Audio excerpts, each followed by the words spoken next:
at Makutano area where the two speeding vehicles collided with a boda. Among those killed was a driver of one of the vehicles that was heading to Ngurubani towards Makutano. According to witnesses, the impact of the crash was so severe that it left the boda completely wrecked. The injured were rushed to nearby hospitals for treatment as police launched investigations into the cause of the accident. Residents of the area are now appealed to the authorities to control the speed of Mira transport vehicles and to consider expanding the busy road to prevent further accidents. Mira, hebu acha overspeed na overlap. Hiyo ndio kitu mostre yenye inaua watu hapa. Sasa kulikuwa na kipikipi kwa barabara, ilikuwa inakuja wakienda kwa overtake ndio waligonga hiyo mtu wa duthi. Sasa magari ile ingine ilikuwa imemfuata ikawa zimepigana zote kwa barabara. Right, quite an unfortunate story right there. Moving on, matters politics, and former Deputy President and Democracy for Citizens Party, that is Rigathi Gachagua, has reaffirmed his intention to vie for presidency, calling on Kenyans to rally behind him as he prepares to launch his presidential campaign. Now, speaking during a church service at PCA Ringu in Nyeri County, Gachagua urged unity and support from his constituents, stressing that his mission is to restore the dignity of the Kenyan people. He criticized President William Ruto's administration, accusing it of enacting policies that have marginalized citizens and worsened their living conditions. Gachagua pledged to prioritize security, root out criminal elements in Nairobi and across the country to ensure no Kenyan lives in fear. Why does Rigathi Gachagua want to be president? I don't want to promise you lies that I'll build roads, I'll build dams, I'll connect electricity. Those are lies. The country is almost broke. We have a debt of 12 trillion. So telling people I'll do this, I'll do that, I'll do that, ni uongo. Mchungaji umesema I'm a truthful man. If Kenyans elect me as president, Mungu akikubali, I don't want to promise lies to the people of Kenya. I want to do only one thing, to restore the Kenyan state to where Mwai Kibaki left us. And few things we want to do only. Make sure we restore our health system, that when you go to hospital, there are drugs. Restore NHIF, so that when you have a card and you go to hospital, you are treated and you go home. Restore the education system, free primary education that Mwai Kibaki gave us. Make sure we restore the university financing model so that our children can get education, which is an equalizer. Rigathi Gachagua wants to restore the dignity of the payslip. Most of you here who have a payslip, it has been raided and you have no purchasing power. That is why Kenyans are in trouble. Rigathi Gachagua will restore the dignity of the payslip by scrapping the first day the housing levy and handing over all those houses to the county government to manage them, collect rent, and pay back all those whose money was deducted. Rigathi Gachagua will make sure there are no abductions and extrajudicial killings. He will recite the order by Murkomen of shoot to kill. Rigathi Gachagua will also recite the order by William Ruto that people should be shot on the leg. Those are the few things we want to do. We want to restore our security. Parish minister, Nairobi at 6:30 p.m. You can't walk around. Gangs with knives are robbing people in broad daylight. They are all over. There is no security in the country because these gangs were used to do politics. And when politics are over, they have to make a living. So they are all over. Those gangs will be dismantled and security restored. Right, at the same time, leaders allied to the Democracy for Citizens Party have reiterated their resolve to make President William Ruto and his administration a one-term regime, citing the harsh economic conditions facing Kenyans. Now speaking during the public rally in Githurai, the leaders accused the Kenya Kwanza government of failing to address the rising cost of living and worsening economic hardships. They pledged to rally behind DCP leader and former Deputy President Rigathi Gachagua in the 2027 general elections, saying he represents the hope for a better future. Na hapa Mlima Kenya tumekubaliana wote, our presidential candidate sio mwingine ni Rigathi Gachagua. Huyo ndio mwanaume mwenye anakutoa wewe. Si mambo ndio hayo? Sababu ukiangalia nani gari zake zinapigwa na mawe ni Rigathi, si ndio? Nani alikimbishwa kule Nyeri kule Lemuru na wakora ni Rigathi. Nani alipigwa akitoka airport ni Rigathi. Hao wengine hawapigwi. Hiyo ni kuoneshana mwanaume ndo huyu. Wanaogopa Rigiji. Si mambo ndio hayo? Wewe William Ruto wewe. Wewe William Ruto wewe. Wewe William Ruto wewe. Wewe William Ruto wewe. Hii watu ya Mount Kenya hawa. Hii watu ya hapa Muruka. Hii watu ya hapa Muranga. Hii watu ambao unaita wakabira. Siku ile ulitaka watu ya kusimama na wewe. Watu ya hapa Muranga, watu ya hapa Muruka, watu ya hapa Mount Kenya walisimama na wewe. Niguo kana tiguo. Wakati ulitaka kuwa rais wa Jamhuri ya Kenya, wewe William Ruto wewe. Watu walisimama na wewe. Ni watu wa Muranga, watu wa Mount Kenya. Niguo kana tiguo. Sisi kama tuko na nguvu ya kufanya rais wa Jamhuri ya Kenya, kwa sababu umetuita mkabira, hata na sisi tuko na nguvu ya kukufanya wewe ukuwe raia wa Jamhuri ya Kenya. Niko kana tiguo. Wewe William Ruto ulibeba watu, uliita watu 6,000 kule State House. Murang'a nzima ina watu 1,000,000. Kwa hivyo jipange vizuri, uite wote 1,000,000 na kila mmoja umpatie 10,000. Lakini habari ni kwamba hata ukifanya hivyo bado watakupeleka nyumbani 2027. Mimi nataka niregeshe masomo ya bure tuliwachiwa na mzee Mwai Kibaki. Mimi nataka nirekebishe matibabu, mahospitali kuwe na dawa. Mimi nataka niregeshe NHIF, nirekebishe kila mtu akienda hospitali atibiwe, alipiwe, aende nyumbani. Huyu Kasongo amepanga pale Ikulu, ameweka pesa na container ya 40 feet. Ile pesa ya SHA na ile ya masomo, watoto hawaendi shule, pesa yote yako pale, anahonga watu. Juzi ameita watu ya Kiambu, ameyapatia kila mtu giri 10, hata Kiambu itoke kwa Mlima Kenya. Inawezekana? Inawezekana? Mlima hapana mipaka, mlima ni sisi. Na watu ya Kiambu bado fikisha ujinga hapo. Watu ya Kiambu watakaa ndani ya Mlima Kenya.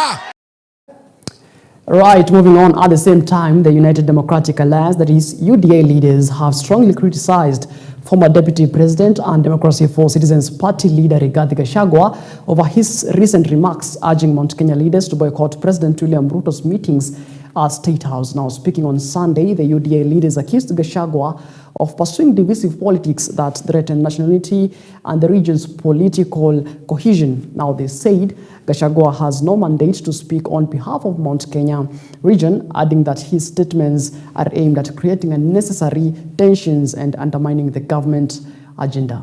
It's divided along tribal lines the way you are trying to direct your own people. Na nasikitika ya kwamba ni mtu kama huyo, muhuni kama hiyo, ndio anajaribu kuwaongoza. Kuongoza kwake ni hatari kwa Wakenya, ni hatari kwa hiyo jamii, na ningependa kuuliza yake kubwa ni kumwandamana rais wetu. Rais kusema tu kuondoshe mambo ya vetting, imekuwa ikifanyika hivyo Al-Shabaab wataingia wachukue kura.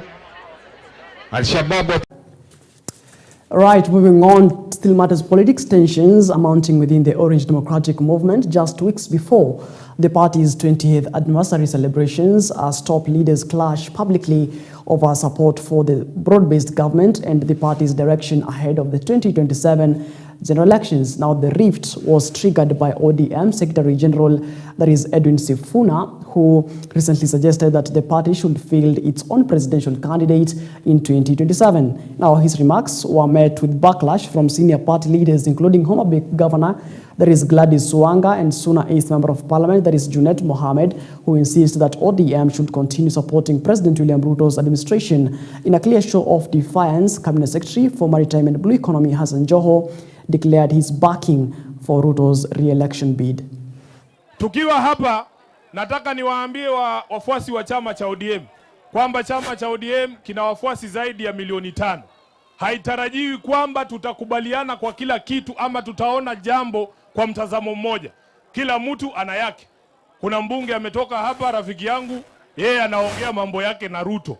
Mimi hiyo mambo yake mimi sijui, mimi niko na yangu. Mimi nasema chama cha ODM kikijiandaa vizuri, 2027 tunaweza kutoa rais. Na hata huyu Joe anaweza, kwani hawezi? Mimi nataka chama cha ODM chichukue uongozi na tumechoka kungojea kama vijana.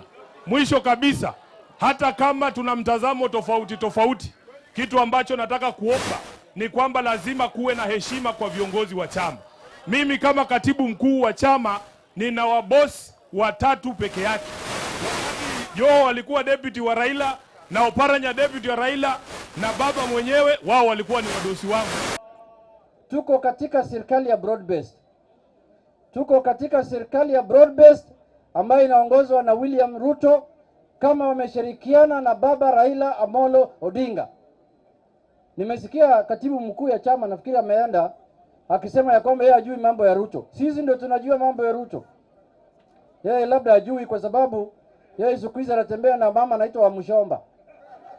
Unajua wa Mshomba haelewi mambo ya Ruto, na haelewi mambo ya broad-based, na haelewi mambo ya ambayo inaelekea wapi na imetoka wapi. Sasa ukitembea na wa Mshomba utajua namna gani mambo ya broad-based?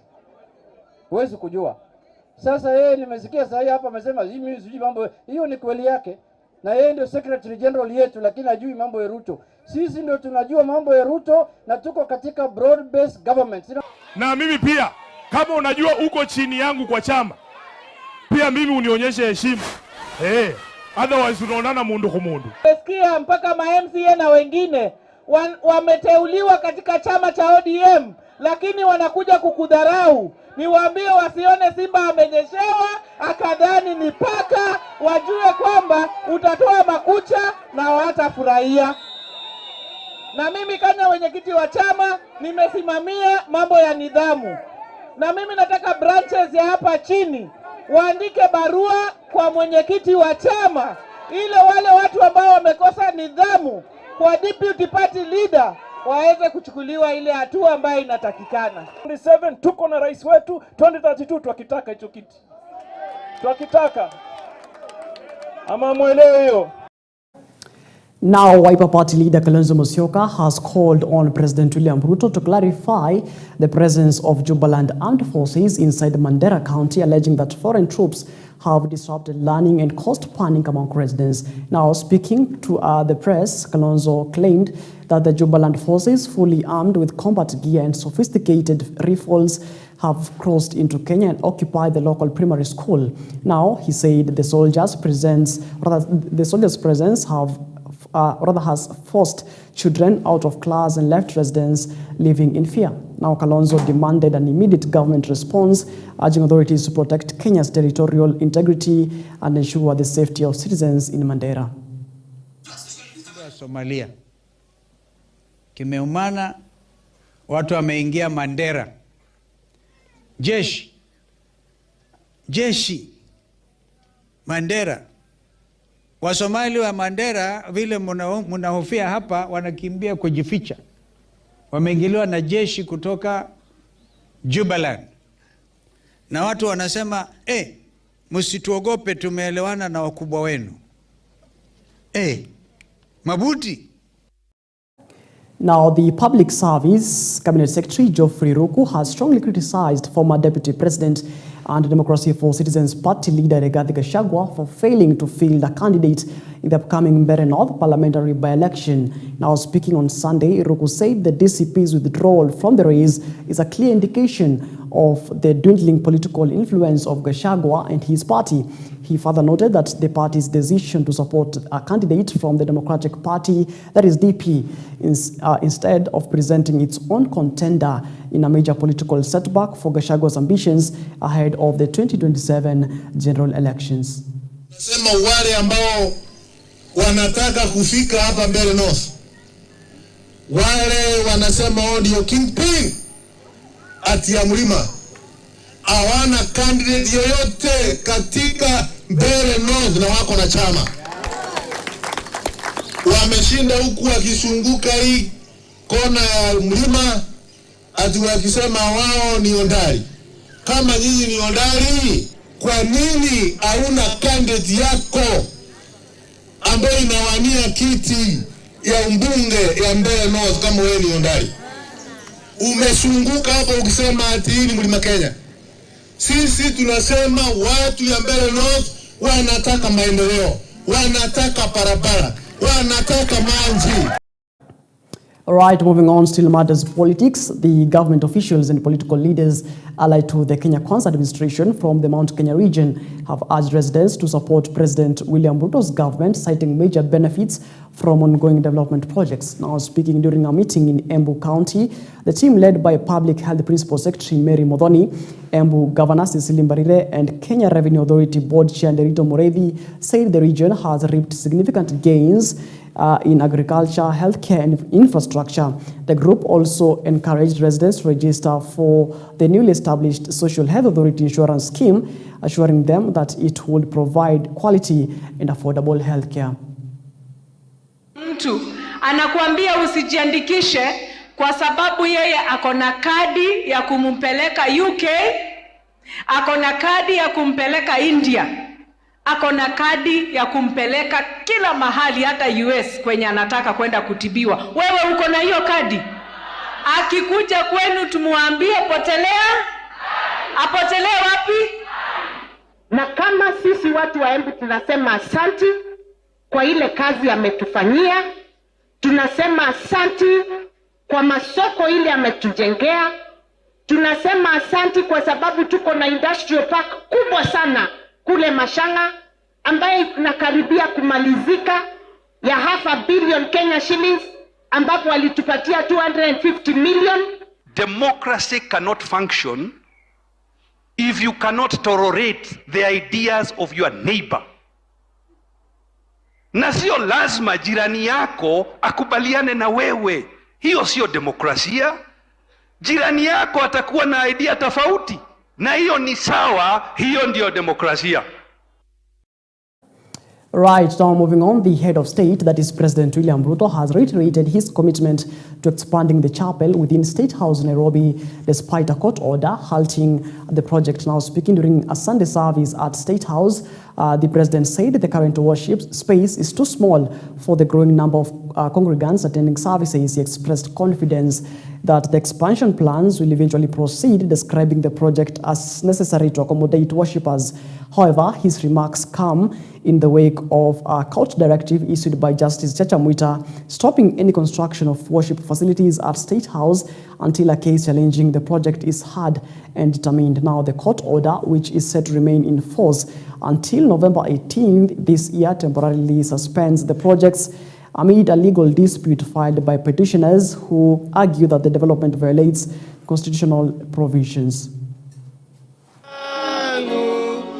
Na tukiwa hapa katika State House, Mungu atatupatia neema pia tupate mahali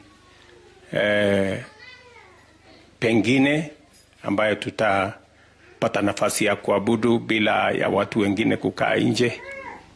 Na I'm confident that God is going to make provision for us to have a place where we can worship God in this compound.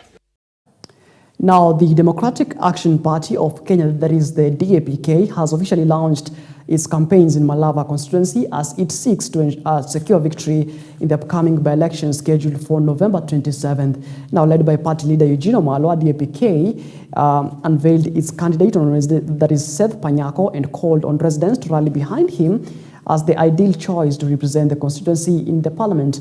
Now, the Malava parliamentary seat fell vacant following the death of Member of Parliament Moses Malulu earlier this year in the Jendi area. Now, in a major boost to Panyako's bid, Democracy for Citizens Party leader and former Deputy President Rigathi Gachagua withdrew his party's candidate from the race, pledging full support for DAP-K's nominee.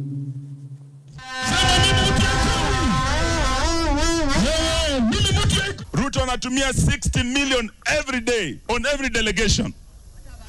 Sasa tunasema Bwana Ruto, hii vitu unasema ati empowerment, sababu unapeana handouts kwa watu wachache. Leo nataka nikuambia hapa Ikoli, hata ujaribu namna gani, Wakenya washaamua Ruto must.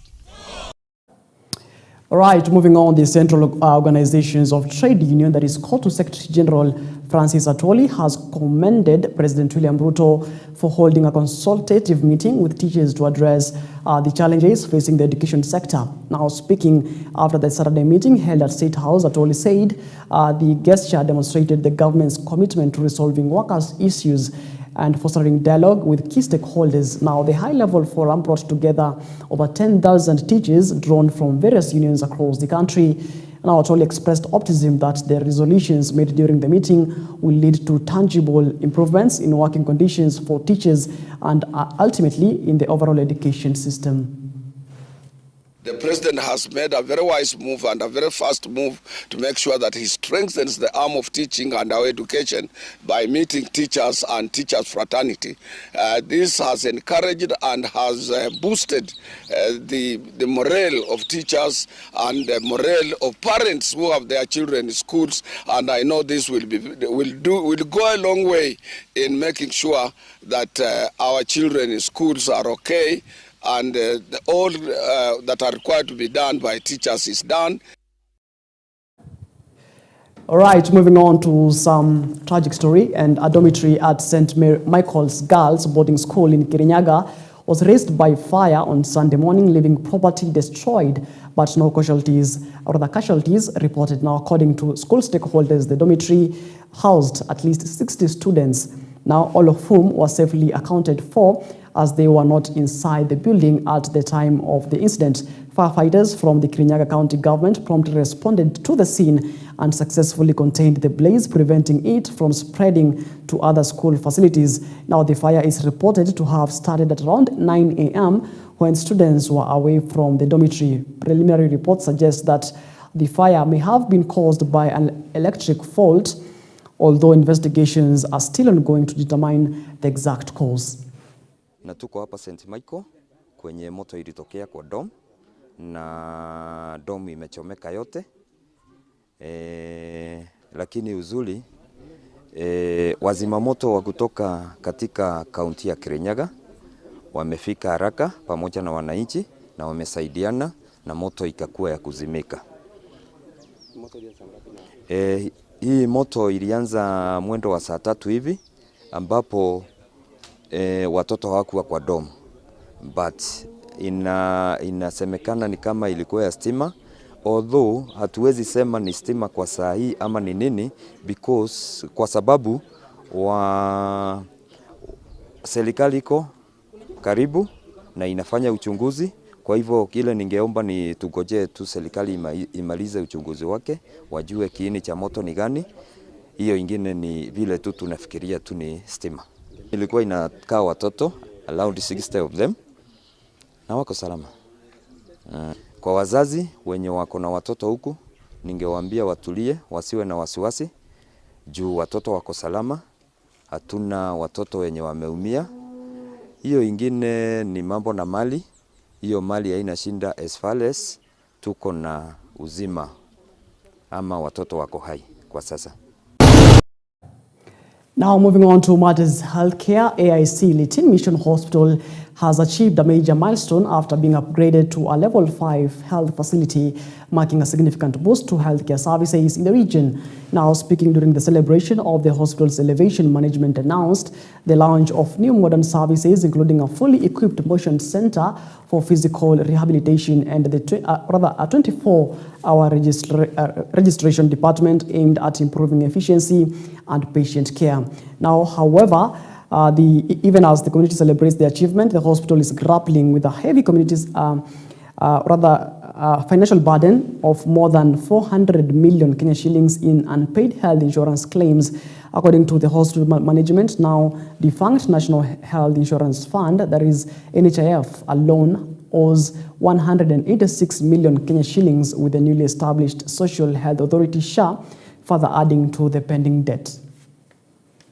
For the last few years, we've seen tremendous growth, and this is because of prayers and also the support from the church and the board of directors. We want to really pray that we continue serving patients in this great facility. The only challenge that I have as a hospital is to ask the president to come down and ensure that hospitals, and for that matter, Litain Mission Hospital, receive sufficient support. This hospital is owed verified bills of 186 million shillings. SHA, which is a very recent phenomenon and which we think is very revolutionary, has not done much in terms of implementation. All right, that particular story wraps up our program here on EBN Weekend Edition. You're now up to speed with those making headlines from across our 47 counties. My name is Macharia. Many thanks, of course, keeping me company until this particular minute. It is exactly 29 minutes past the top of the hour. Do have yourself a good night. And as always, let's meet again when God says we do.